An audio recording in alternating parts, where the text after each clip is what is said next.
Welcome back to part 3 of servicing that big 400-gallon Bowfront Aquarium. We're here on our off week, and what I mean by that is there's 2 tanks here that I service. This one here upstairs in the homeowner's bathroom, and the big 400-gallon downstairs. We've just finished servicing this tank upstairs. We've gone through and wiped the interior free of algae. We vacuumed the gravel. We performed a 10-gallon water change, and we replaced those coral decorations in the tank. We've now cleaned up the outside of it. It's time to go down and take a look at our big tank downstairs. So come on, let's get to work.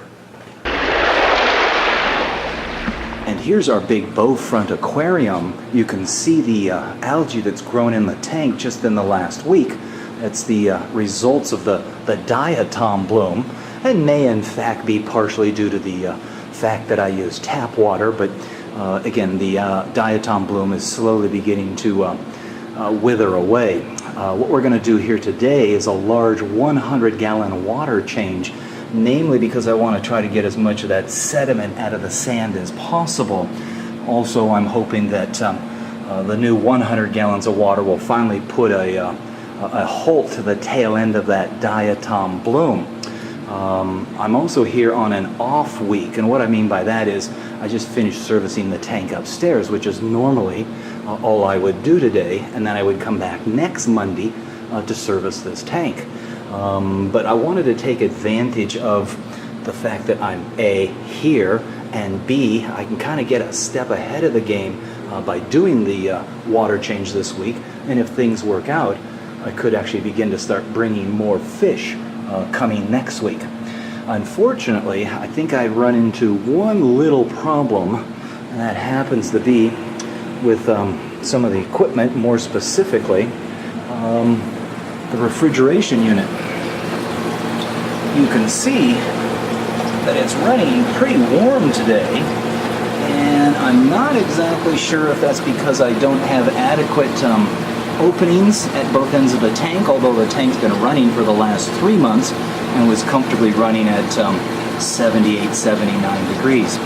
I fear that there may actually be an issue with the chiller, and we may have to get it fixed or replaced. And I fear that mainly because I left these cabinet doors open while I serviced the tank upstairs, thinking that if it was a ventilation issue, there should have been at least some sort of sign of a temperature drop. There wasn't. So I fear that there's a problem with the refrigeration unit. Here's our algae scrubber, which is working rather well today. You can see that in the course of a week it's grown a little bit of algae, but then again, keep in mind there's no real nutrients in the system other than what it came with. We've had about an inch worth of evaporation once again, so I've got a 5-gallon jug of reverse osmosis water out there that we can bring in. So with that said, I don't think I'll be able to bring fish next week, at least until I get the temperature situation resolved, but I can go ahead and do the big water change today, which again will put me a step ahead of the game.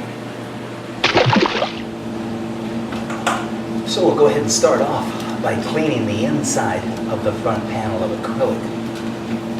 I have an array of cleaning tools to work with, ranging from hand pads to pads on a handle and my aquarium cleaning magnets.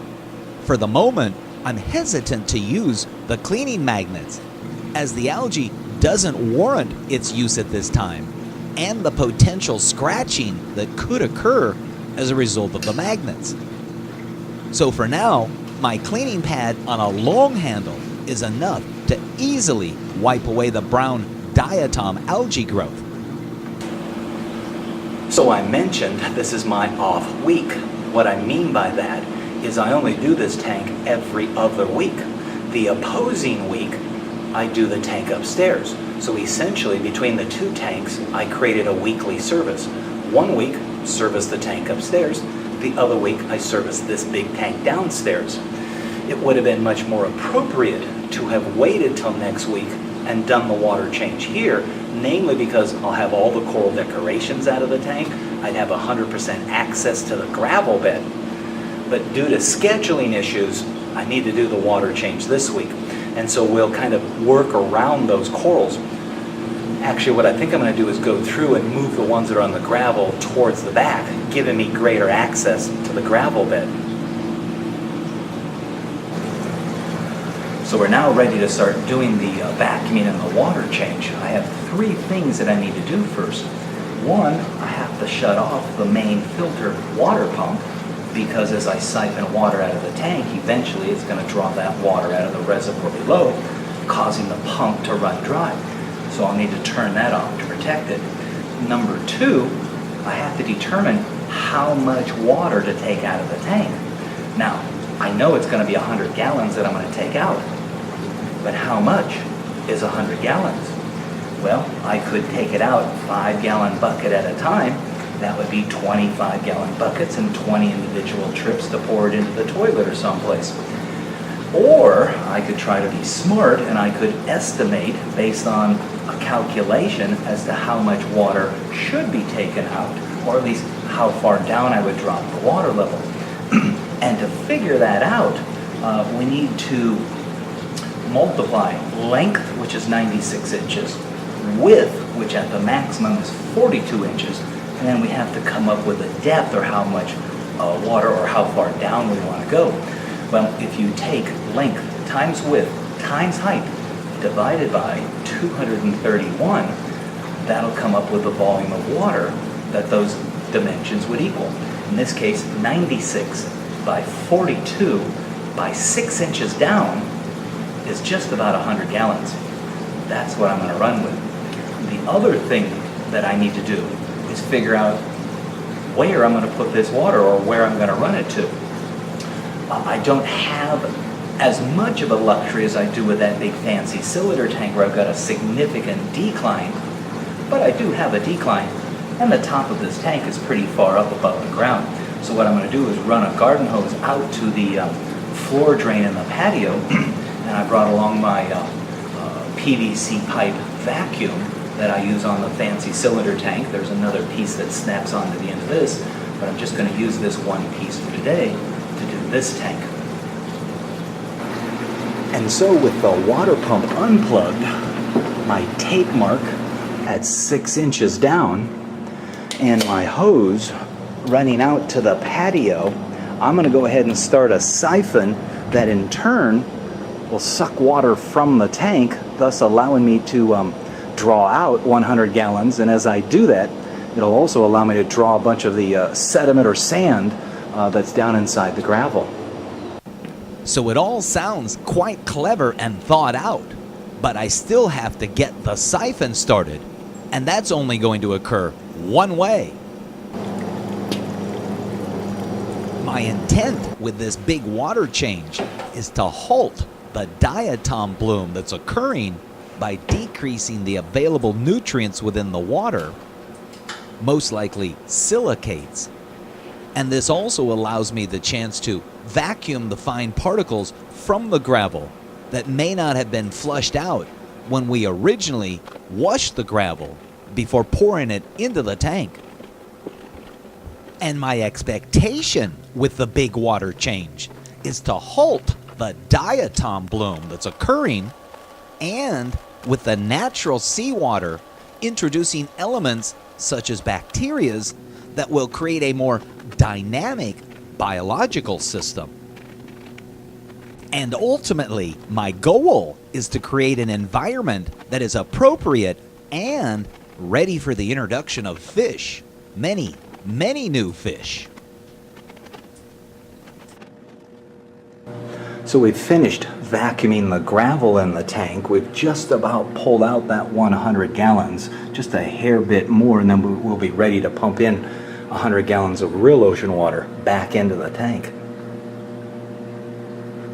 Would you like to reduce your nitrate and phosphate as well as algae problems? Consider the Turbos Aquatics LED algae scrubber line, which consists of the L2, L3, and L4 models. All units include dual drain system, slotted pipe, growth screen, bulkheads, and dual high-quality growth spectrum optimized LED lights and heat sinks. The L-Series algae scrubbers are easily installed and externally mounted either above the aquarium or placed over your existing filter system. Control aquarium nutrients naturally using algae. For more information, visit turbosaquatics.com. Hi there, my name's Jim Stime and you know me as the LA Fish Guy. Well, I also wear a couple of other hats. One of them is the jellyfish tank called the Jelly Aquarium, and the third is myfishtank.com. I offer an entire line of acrylic aquariums ranging from rectangular to hexagon, flatback hex, as well as the custom curve front aquariums. There's also an entire line of stands and canopies ranging from MDF to pine to oak with a variety of different finishes available. And the website is even smart enough that you can calculate what the freight and crate charges to your location will be. That's myfishtank.com. Have you made your plans yet to attend the Marine Aquarium Expo this coming April 6th and 7th of 2013? This is the largest aquarium consumer trade show in North America and a destination spot for marine hobbyists and coral frag enthusiasts. Held at the Orange County Fair and Event Center and featuring over 70 exhibitors, speakers, demonstrations, and a huge opportunity drawing. There's even a fin zone for entertaining young hobbyists. That's the Marine Aquarium Expo at the Orange County Fairgrounds this coming April 6th and 7th, Saturday 10 a.m. to 6 p.m. and Sunday 11 a.m. to 5 p.m. Adults $15, senior and military only $10, and kids under 12 are free. For more information, visit marineaquariumexpo.com. Come join us at the Marine Aquarium Expo. See you soon. Okay, with the 100 gallons of dirty water out of the tank, we can now begin to pump in the new clean 100 gallons of real ocean water. I brought this in a 100-gallon container and have it out in the van with a 100-foot hose, and we're pumping that out of the tank.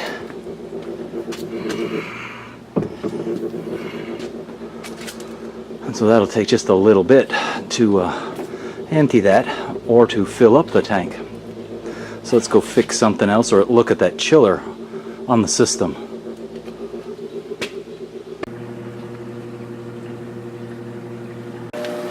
And our chiller is currently not running, namely because we've got the water pump that drives it shut off, but you can see it's down to 74. Now that's a temperature that's being sensed with inside the chiller. I can also feel that the cabinet is considerably cooler, so it may be that the heat is not exiting the stand well enough, and that being the case, we may end up putting a exhaust fan or a computer fan or something like that there just to help pull, or should I say push, the hot air out of the cabinet and draw in cool air at the opposing end.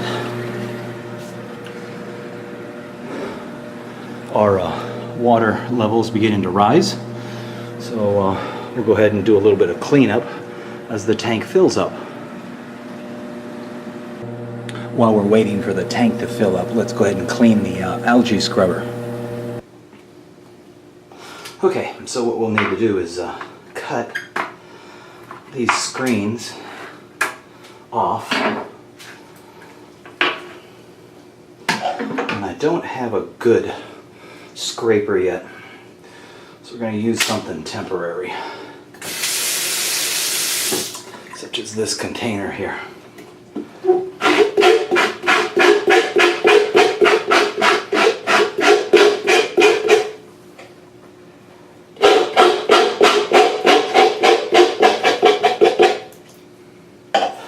You can see there we've cleaned quite a bit of it off.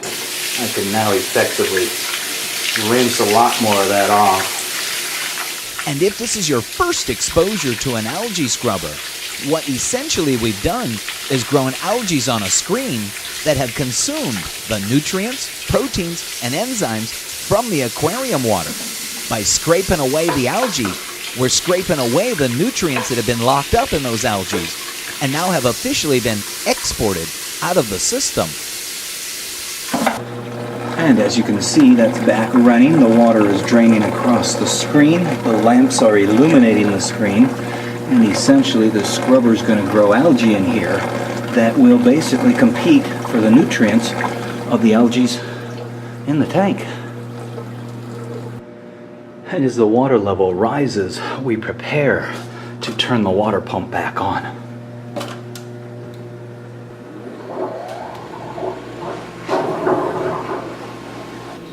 And with the system started back up and running properly, we can remove the supply hose from the tank. And now that we've pumped in 100 gallons of real ocean water versus the estimated 100 gallons that we took out, we find we're only a couple of inches or 10-15 gallons off. So I'll go ahead and siphon this manually into a 5-gallon bucket out of the tank and bring the water level down to the maximum running spot. And with 10 gallons of water siphoned out of the tank, you can see the water level is just a hair under our maximum running water level spot. So my estimate of 100 gallons was pretty darn close. The other issue I need to deal with is the refrigeration unit.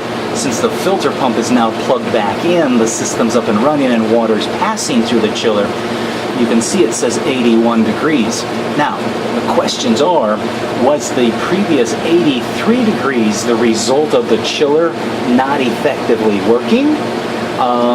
It was at 78 last week and the week before, so 81 and 83 are a little unusual. There was a lot of heat in the cabinet. Was that making the chiller's ability to cool the water more difficult? It's possible. We've had the chiller turned off for the last hour or so. You saw earlier it was down to 74 with it not running, or at least with not water going through it. The cabinet doors were opened, all that heat inside the cabinets dissipated. It's possible that that heat could be affecting the chiller's performance. I think what I'll end up doing is putting a exhaust fan back here, which will help move some of that hot air out of the cabinet, but it'll also pull cool air in from the opposing end of the cabinet. If that doesn't solve the problem, then I'm going to have to pull the chiller out and either replace it, have it repaired, or somehow determine what its issue is.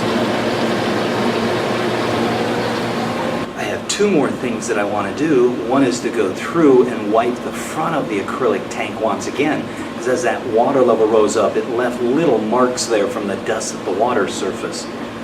The other thing I want to do is clean the outside of the aquarium with the aquarium cleaner. While I would like to have replaced the corals with a clean set, as well as perform the big water change, this week, with the homeowners away on vacation, actually worked out better timing-wise. And next week, I can replace the decorations, and the homeowners can be home to enjoy them. And that's how we service the 400-gallon Bowfront Aquarium. Thanks for tagging along. Hopefully you learned something, and make sure to come on back next time as we begin to add butterflies, dwarf angels, large angels, a number of triggerfish, and that golden eel. Until then, keep moving forward.